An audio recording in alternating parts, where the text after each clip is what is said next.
பேரறிஞர் அண்ணா இருந்திருந்தால் மும்மொழி கொள்கையை ஆதரித்திருப்பார் என்று அம்மா மக்கள் முன்னேற்றக் கழகத்தின் பொதுச் செயலாளர் டிடிவி தினகரன் தெரிவித்துள்ளார்.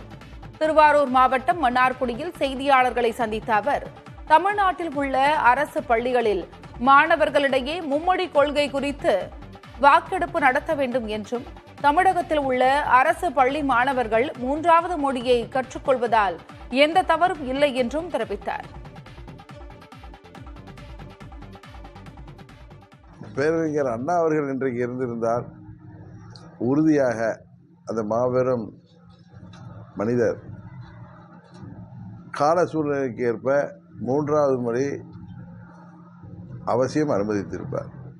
தமிழ்நாடு முழுவதும் அரசு பள்ளிகளில் அந்த மாணவர்கள்ட்ட ஒரு வாக்கெடுப்பு நடத்தினாலே உண்மை தெரிய வரும்.